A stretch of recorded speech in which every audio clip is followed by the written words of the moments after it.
Off with these two sayings. These come from the Boy Scouts. My son is a Boy Scout, and we have these two sayings that we often put out there that I'm going to be prepared. I'm going to be ready for what happens. I'm going to think about what might happen. I'm going to do my best to have my tools, to have my resources, to have everything I need. Then I'm going to do my best. No matter what happens, no matter what the situation is, I'm going to do my best to get through it.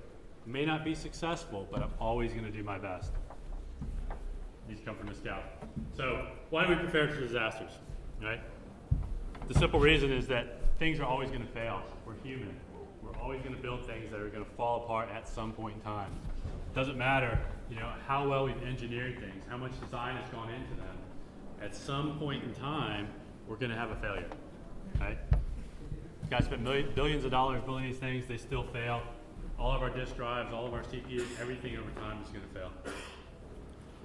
The really common thing now is what I call the whoops disaster, right? And I'm going to give you a quick example here. You flip over. I'm a DBA. I'm at work one day and somebody calls me and says, hey, we've got a problem with the system. Whoops.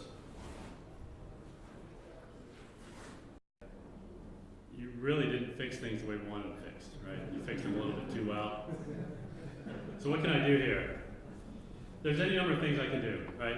For all DBAs, we can restore from backup. We can use a log reader tool. There's any number of things we can do.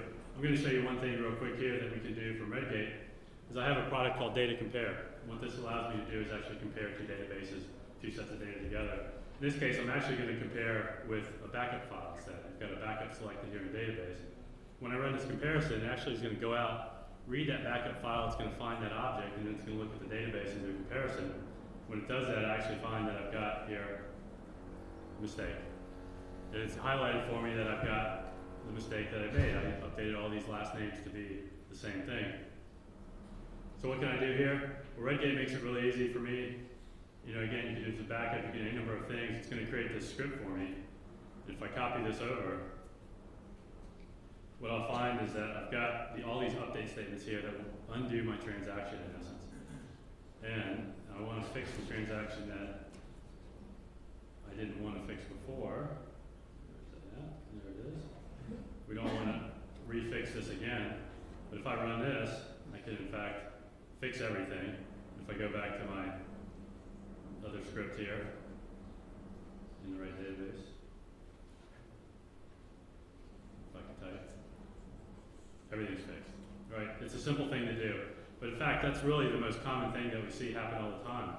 In 2 decades of being a DBA, more often than not, what I find is human error has caused most of my problems. Now, some of you are going to say to me, Steve, I don't really have disasters. I'm always ready. I'm on top of my environment. I've got floppy disks that I still can read. They don't fail, right? 11 years ago, we were all worried about the end of the century or the end of millennium, and we had all these CDs and DVDs we burned just in case in the year 2000 things fell apart, and I can still read them, right? They still work. And that may be true. Absolutely may be true. Let me step up to the side a little bit and ask you a question, right? How many of you are parents, out of curiosity? All right, most of us are. Some of you aren't. You're going to be parents at some point. Do you let your kids do this? This is my daughter at the Ridge. She's out here actually running with a lollipop in her mouth. This was staged. I don't let her do this. We don't let our kids do this, right? I mean, she tells me, Dad, I'm not going to fall. I've run across this front yard a million times. I've never tripped and fallen. I've never had a problem, right? And she might be right. The very next time that she walks across that stage, or the next time she runs across that thing, she may fall. And when that happens, you have disaster, right? You've got a serious, serious disaster. It has to be one you recover from. We prepare for disasters for a variety of reasons, but mostly because when they occur and we don't expect them, we have to be able to recover from them. If we can't recover from them, what might happen, right? We may get fired. Look at that. I work for Red Gate, which is a company out of the UK, and we actually have these employment contracts, which say that we can't really be fired easily. But mostly we can't be fired if we've actually followed these two tenets, if we've done our best, if we've been prepared. And the same thing happens to most of you. If you've done your best and you're prepared for whatever might happen, chances are you're going to be fine. Boss might be mad, you might lose some data, but hopefully you're going to be fine in your career and you'll move on. So what's a disaster? It could be really anything, any number of things that are listed here that I'm sure you can all think of different things that could be up there. The thing is, a disaster is really something like this. It's an accident, right? It's something that you don't expect to happen. And what do you do when this happens? For us, right, we call insurance. That's what we do, that's what we have. And to me, a lot of what a DBA is you've got to be insurance. You've got to be insurance for when anything goes wrong, when anything needs to be changed, fixed, altered, whatever, you're there. The basis for most of our insurance is backups. And I spend a lot of time on backups because they're really important, they're critical. And that's really where you start for most of your preparation for disaster.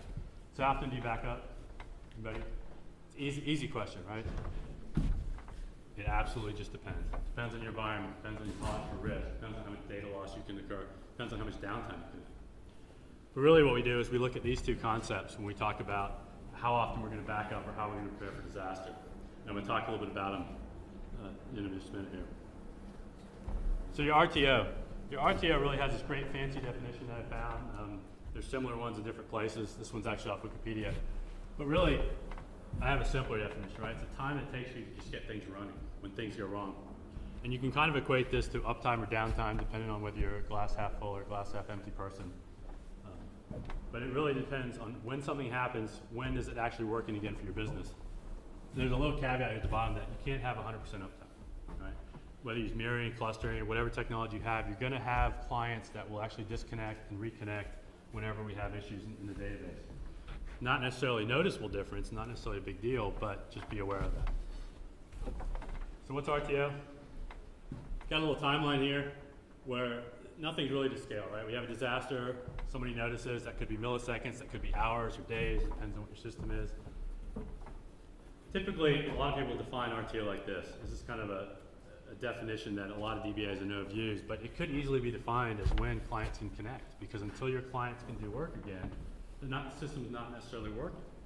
You might restore the system, but a lot of times when you restore a system, you want to stop and take a few minutes and double check that you've actually restored it correctly before you allow anybody to connect. You might run data purity checks, data integrity checks. You might want to make sure that you've actually restored that last log backup you meant to restore. Any number of things could occur between these last two areas. A lot of managers, though, will want to define it this way. They'll say when a disaster occurs. So I don't care when somebody called you, when somebody told you, or when somebody noticed the disaster. When the system actually fell apart is the time in which we start counting the disaster. Doesn't matter how you define it. It's completely arbitrary to any of you. The important thing is that you all define it in your business the same way. So everybody is aware of what you're agreeing to when you build an RTO. As an example here, I've just got a few systems listed. You're going to define this really in terms of time, and you're going to define this in terms of service hours, because you're not going to want to build an RTO for every system the same way. Some of my systems are not as critical. I'm not going to respond on the weekends. I'm not going to respond overnight. Some of my systems are going to require me to carry a pager or be available at any time of day or night to respond. My RPO, this is a little different. This is really data loss. It really comes down to the amount of data that you're going to lose when something goes wrong. It's completely different from the time it takes to recover things. As a quick example, I've added a few more things here. If you guys notice, on the top I have some backups, which are actually going to help me determine my data loss. And then I've got various events and I've got transactions that are occurring. Again, these are arbitrary in time. They could be hundreds of transactions, thousands of transactions, but we're just marking a few things here. So what is my RPO here? Well, it depends.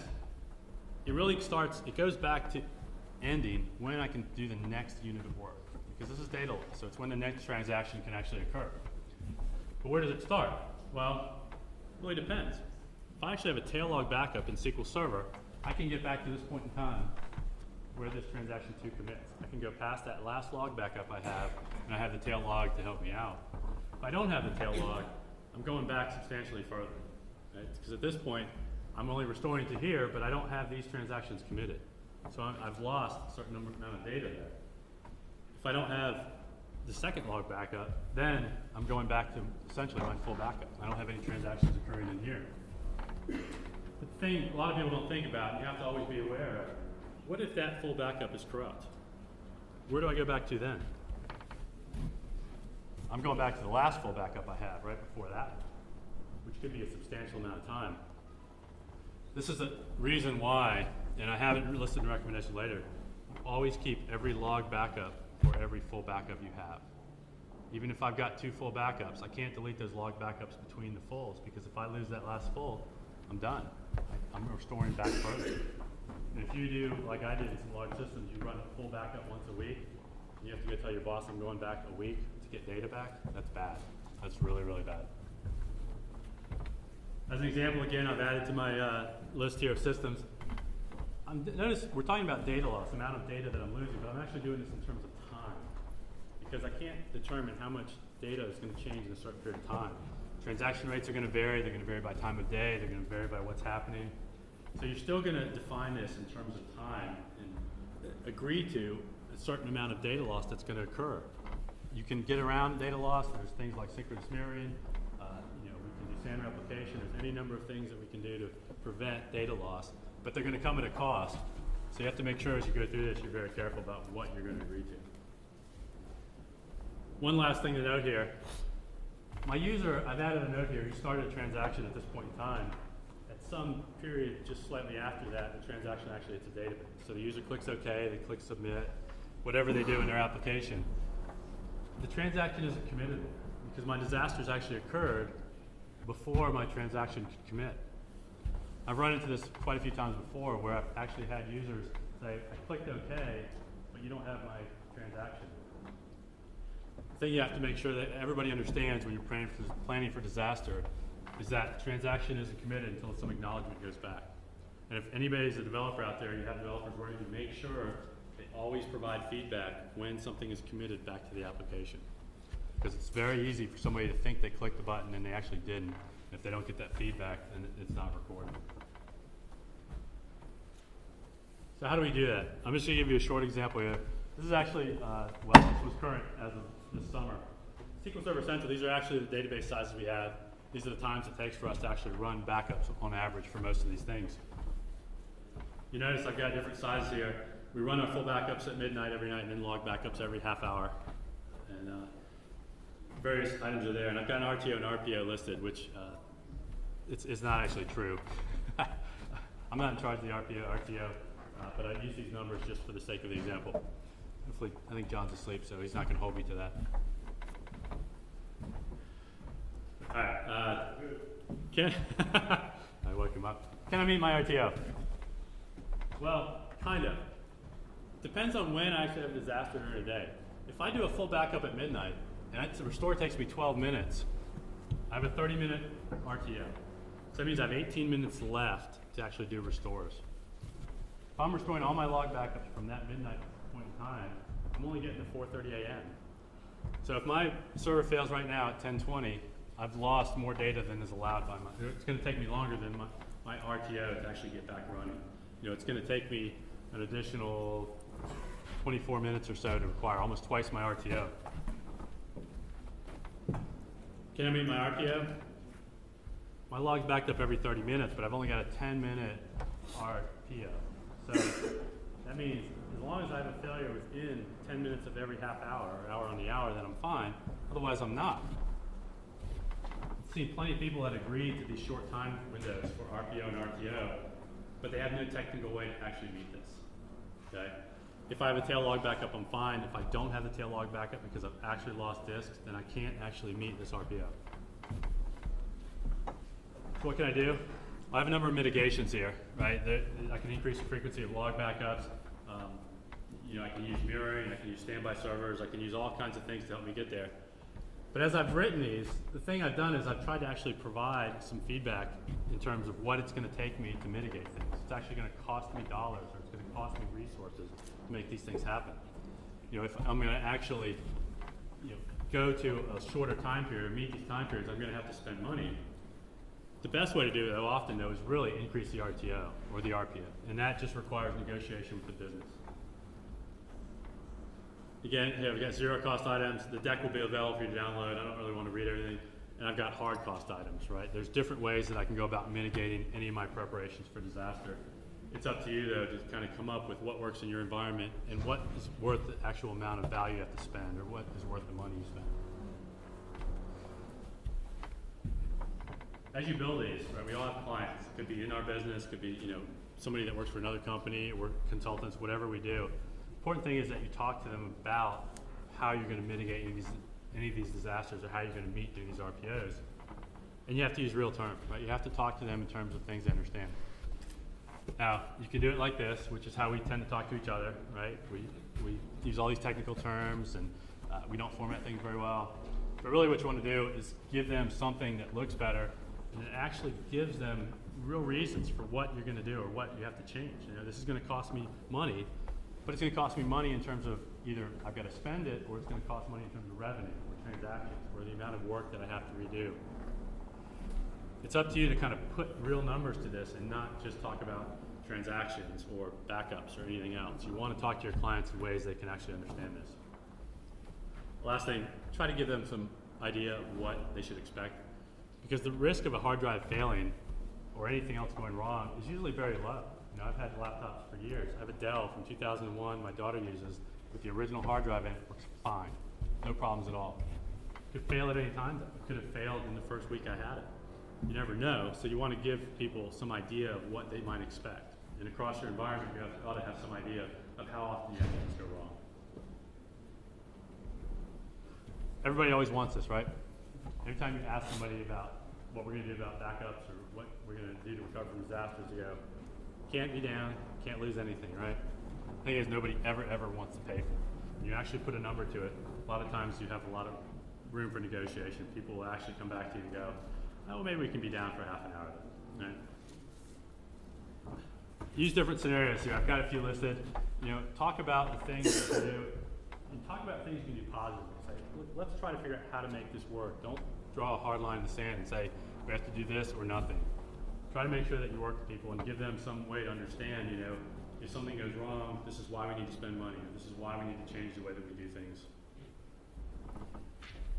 Now your RPO, RTO are really the starting point. They're not your SLA. How many of you have SLAs that you have to meet in your business? Not too many people, no. I think that's because there's a lot of work that goes into an SLA. Really, an SLA has a lot of other things involved in it, right? You've got to talk about more the holistic application approach to what we're going to agree to. But your RPO, RTO has to feed into this, because if you haven't calculated that stuff down for your different systems or different groups of systems, you can't really come up with an SLA. One thing I want to point out and recommend here is to make sure you have maintenance windows in there. We all have to do maintenance on our systems. SQL Server runs great. I mean, it's really a fantastic server product, but it does need maintenance on it at times, and so plan for that stuff. And then do this stuff as a circle, right? You want to build an RPO, RTO. Use that to feed an SLA where you come up with, you know, a document. And then from there, you're going to build your disaster recovery plan. Because you can't build a plan if you don't know how quickly you have to recover things or how much data you can. And there you're going to go to a budget and figure out what this costs. And then what's going to happen is you're going to do it again and again and again, because nobody's going to want to agree to the budget usually. Important thing to remember though is this isn't some huge exercise. This isn't something you spend a week or 2 weeks or a month doing, right? This is an ongoing project you do across time. It doesn't have to be incredibly detailed. Oops, where's my thing? There it is. You want to tackle it slowly, outline things, and just say, this is, for these critical systems, my CRM system, my ERP system, we're going to be down less than an hour. We're not going to lose any data. It's going to cost us this amount. Negotiate that over time and work around in a circle with your people in the business. Don't try to accomplish this all at one project and then refine it over and over again. Shouldn't take a lot of time, shouldn't be a full-time job, but every quarter or so you ought to be going through here and seeing if you actually can still meet your RPO, RTOs, if you can meet your SLA, and then if you need any more budget. And make sure you do these things, right? Be prepared. Do your best all the time, everything you do. So I have a little acronym here for how we do this. And it's a variety of different things that you can look at from a technical standpoint in SQL Server to actually make sure that you can meet these goals. And there are really 4 big things that you have to do, right? Backups, checks, preparation, and scripting. And I'm going to talk a little bit about each one of them. So backups. I assume you guys can read, you can download the deck, all these recommendations in here. There's 2 critical things in here I want you to know though. One, physically separate your backups and data files. It's one of those very common things I see so many people doing where they stick their backups and their data files in the same physical drives. Doesn't matter what the logical drive is, the drive letter, the mount point, whatever it is, don't have them on the same physical drives, because if I lose the data for a hardware crash, I can't lose the backups. I've had it happen to me dozens of times from people that have incorrectly set up systems. The other thing is these days, who has less data every year? Out of curiosity, anybody? I don't think any of us ever has less data. Every phone I buy is like 4 times larger than the one before it. Compression can make a huge, huge difference. You know, we sell SQL Backup from Red Gate. There are numerous other tools. SQL Server has compression built in as well. You ought to really be compressing your backups. It makes a huge difference in I/O and in space, and that translates into being able to keep more backups. It gives you a longer time to recover things from if you have media failures or if you have various corruption issues. As a note, just as a sample, the VentureWorks is roughly 200 gigabyte database. But let's say, you know, I've got 100 gigabytes of data. This is fairly typical. We could calculate out terabytes or whatever size we want to use. When I run a SQL backup compression on this, it actually gets it down to 54 gigabytes, which means I can almost keep twice as many backups as I might otherwise be able to keep just by going through it. But the really important thing here, the thing that I think often is overlooked is that the time for me to actually write these backups can go down substantially.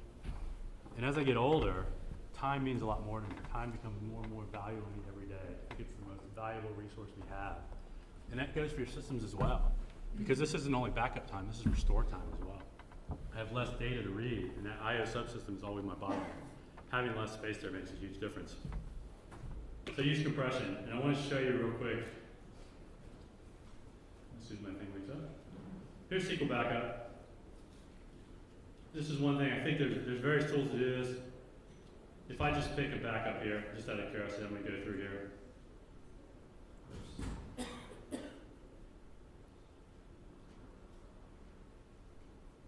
Oh, I have to schedule that. It's California, my machine doesn't like California.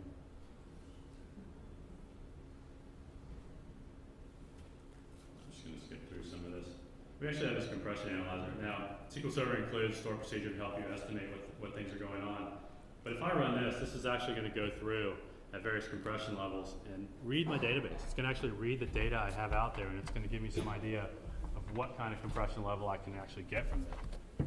As this finishes, you'll see that it actually can get fairly substantial compression. Out of 172 meg, which is my total database size, I'm actually getting compression ratios that they're fairly close to each other, but I can get down to 24 megabytes here, which is 75% or 85% compression, which is huge. It's a huge amount. If I can compress every log backup, every full backup down this much, it's a huge amount of space savings, which actually translates into real dollars. For those of you that still use tape or have separate systems, it's real money. If you take this as an ROI and go back and look at what it costs you for tape in a year versus what you can save with compression, it's actually going to be a substantial number. The neat thing is, the more data you have, the better it works out. A couple other things, verify backups. We always do that. And SQL Backup, we have network resilience. SQL Server has some great native tools that really allow you to do a lot of things, and they cover most of your bases. But there's different things they don't account for, things like network resilience. For those of you, anybody that does mirrored backups using SQL Server out of curiosity? If you use those mirrored backups and one of those fails, it fails to the network, you lose both those backups. It doesn't complete. That's a huge problem. SQL Backup will actually account for that. Other products will account for that as well.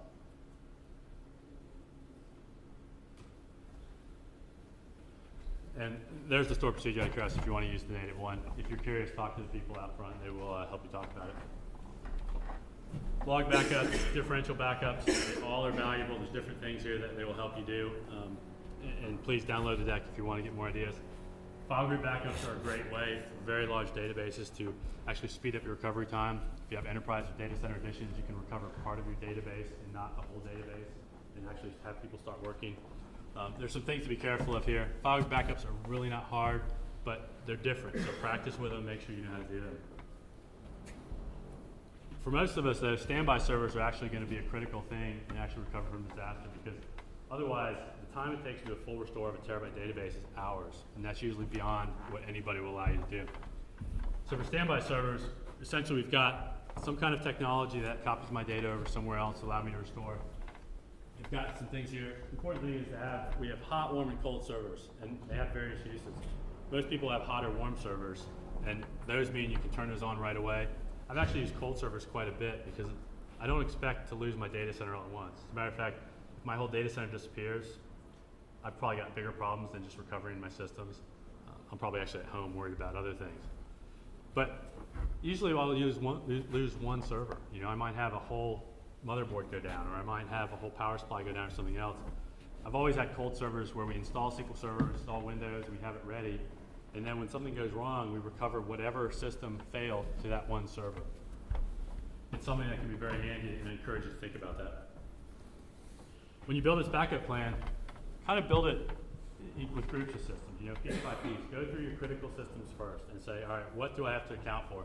How many backups do I need to actually meet my SLAs or meet my RPOs or RTOs? Track your backup sizes so that you're aware when things are growing and you might be starting to exceed those RPOs.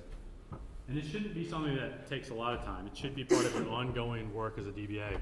Every few weeks, you should have some type of report or some type of automation to help you decide if things are on track and they're working. You just have to kind of build these things in there.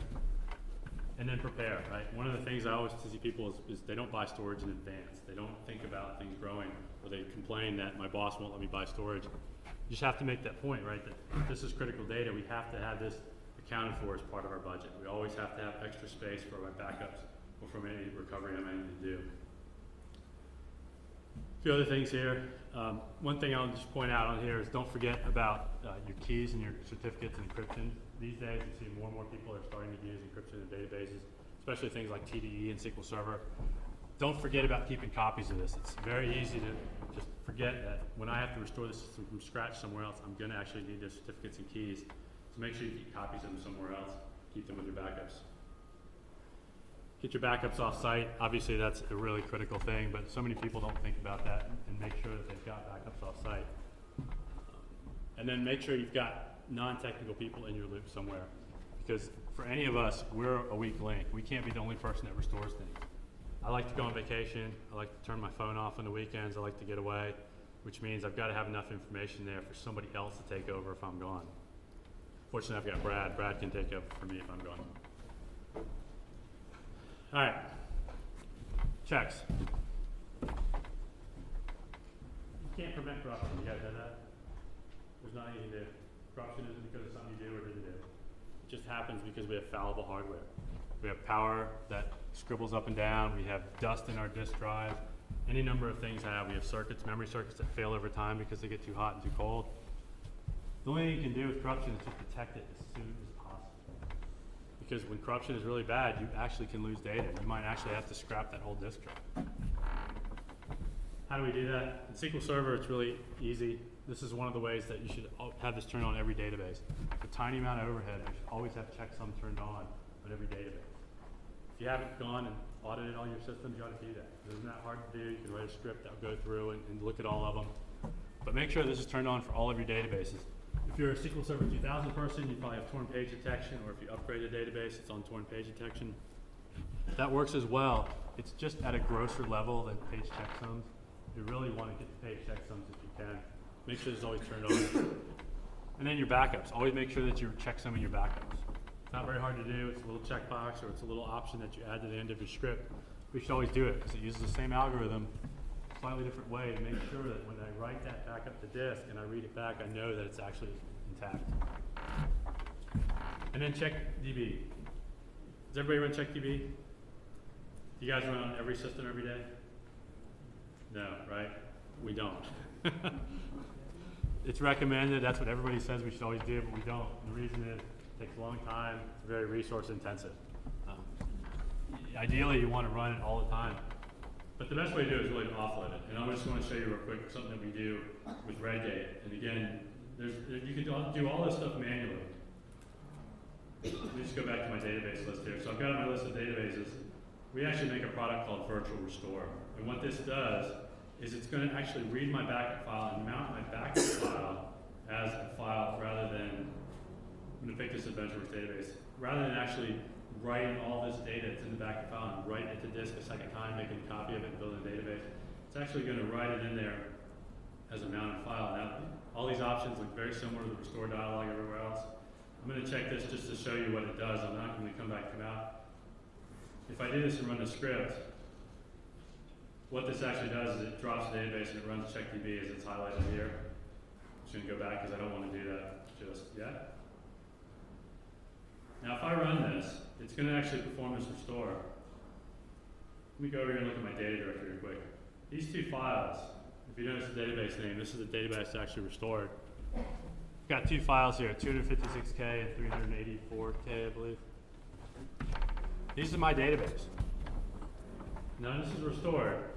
If I go over here, it tells me I've taken essentially a 170 megabyte database that should be a gigabyte. And imagine if this was 170 gig and a terabyte there instead. But I haven't used all that space. When I look here in my file explorer, here's my file. If I go to management studio, let's refresh this. Here's my database. What does this say? Got a 1 gigabyte database. SQL Server sees this exactly like any other database. Got a gigabyte of space here for my database. It's readable, writable. But in terms of my file, I've only used 600K. Right? How do we do that? These are actually stub files. If I come over here and let me connect to this database, I'm going to run a DBC CheckDB on this database as soon as I remember how to. Sorry, I have the Alt-X syndrome for some reason. It doesn't work with this virtual machine. It's running, DBCC is running. You'll notice my file's actually gotten larger, one of them. I'm actually writing all of those temporary structures that DBCC builds, all those tree structures that are going to check all my allocations, all my linkages, will actually be written to this file, just like on a normal database, and I've increased the size slightly, and my DBCC is run. If I had errors, they would appear here, they would be in error log, but I haven't used all this space. Virtual Restore has actually allowed me to run this on another system without requiring all that space. If you have old servers, workstations, these days we can buy a terabyte for $60, I think. You can actually offload your DBCC checks, automate them with scripting, I've got scripts in here, and run them without actually requiring all of that space. That's a huge benefit to detecting that corruption as early as possible, especially for those critical systems that you have. And I can set alerts here for any errors that would occur in the error log. It would let me know just like anything else, and I could go deal with it.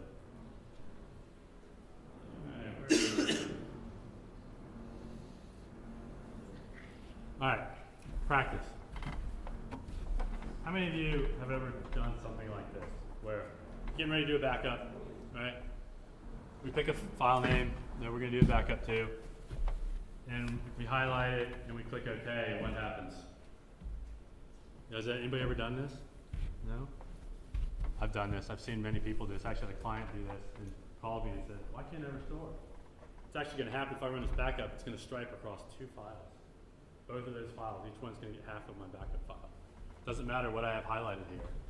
It's going to write across both of those files. If I don't have both of those files when I go to restore, I cannot restore this database. That's really bad news to give to a client. I've had to do that. But if you've done something like this, got to do restore, we pick a file again. We'd say restore, we check overwrite over here. Then we go to pick a log file, right? That's what we normally do. And I click restore, and what happens there? I get this message, right? Not a big deal. It's easy to fix. It's easy to go around and do something about it. Except that when I get this message, I have to restore that full backup again because I didn't check no recovery here, or I didn't check standby. If you have a disaster and you do this, and you've got your boss sitting in your cube, which has happened to me before, you've kind of got some explaining to do, right? These aren't big mistakes, but you can't be making them over and over. Right? They're mistakes that occur. If you've restored a terabyte database, and then you go to restore a log, and you can't restore the log because there's no recovery, that's really bad. It's bad for your career. It's bad for the business. It's just something you don't want to have happen. The way you get around some of that stuff is you have something called a run book. Not so much even for the senior people to even read, but it's more that it takes you the practice of putting it together. Now hopefully when you build a run book, it doesn't look like this, because that's a little bit too much detail. Hopefully it's more organized than this, and hopefully it's actually not this. This is actually my daughter's run book. Really what a runbook is it's kind of this outline of procedures that you need. It should kind of be updated regularly, but not be so incredibly detailed that it's a full-time job for 4 people to do it. You want to just kind of include the general stuff that you're going to forget. You know, use outlines and checklist information to build this thing. And then, let me go back. You want to be written by the most experienced person because they're going to see all the weird stuff. They're going to be aware of all the fun things that occur in your environment that nobody ever remembers or doesn't think about. Then you want to have your junior people test it. Not in some big exercise, but you know, just periodically. Next time you go to restore a database, grab a sysadmin, grab a junior DBA, grab a developer, and ask them to do the restore. Give them some basic information and see if they can actually do it. You want to minimize your details in there, but maximize the information, and just try to make sure that this is something that will account for anything that's out of the ordinary or that people need to know. And then you got to practice all this stuff, right? You practice restoring all this stuff. You've got a list of things to do. Right? You want to practice different types of scenarios, different things that can go wrong in your environment. Not all at once, but just regularly. Make it a point or a habit every month or so to go through some scenario here and practice doing it. All right. Script and schedule. Who wants to actually type all this stuff when they do a restore? Anybody? I'm a good typist, but I'm not that good. I do not want to do this kind of thing. The key here is automation, which I think is what I use for this slide. You want to use scripts. SQL Agent is amazing for us. It's an incredible scheduler that we have. Any kind of tool we have, anything that Microsoft build, they always have this script button here, right? This thing right here. You can use the GUI to set things up. I use it all the time. But then I click this button, and I take that script, and that's what I actually run. Because it's repeatable, I stick it in source control, so I can actually keep track of it over time if I need to do it again. Typically, I find if I do something once, I'm going to do it again, so scripts are very handy. It also lets me know if I've forgotten something. You know, if I've forgotten no recovery, or if I've forgotten with a init, or any of the other options that we use in backup and restore. I can see it a lot easier in terms of a script than I can in terms of that. Most third-party tools actually include this as well. You know, the Red Gate tools do. Most of the other people that make tools as well have them in there. You want to get used to using those things, right? Script and schedule everything that you can. Build a library. You know, these days you have some amazing tools in the cloud. We have Live Mesh, we have Dropbox, we have Box.net. We have any number of ways that you can actually keep track of this stuff. SQL Server Central, we have a thing called a briefcase. It allows you to just save off articles, blogs, scripts, whatever else you like. You ought to build this library for yourself over time and keep it handy. People I know in this business, most of the MVPs that are really successful, all have a library of scripts that they use. They keep those things around. Anytime they have something that they need to accomplish, either they have a script or they build a script and add to their library.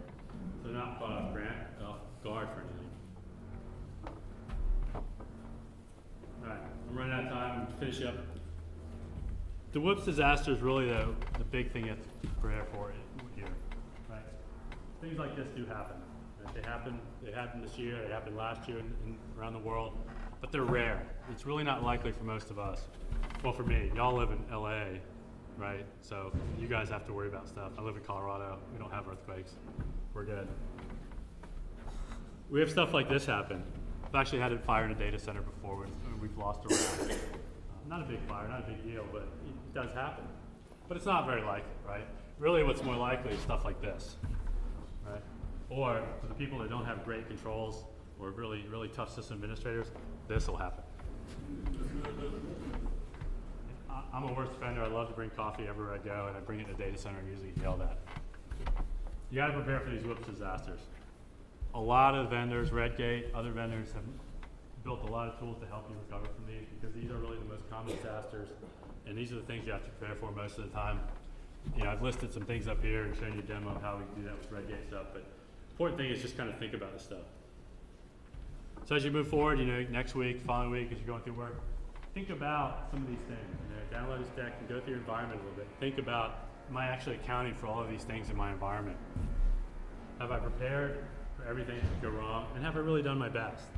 And it doesn't mean being perfect. It doesn't mean always being successful, but it means actually doing some due diligence and doing the best job you can as a professional. That's all I've got here today. We've got a few minutes before the end. I've got references and things in here if you want them on the deck. And hopefully you guys enjoy SQL in the City. There's people to talk to out here. There's plenty of refreshments outside, and thanks for coming.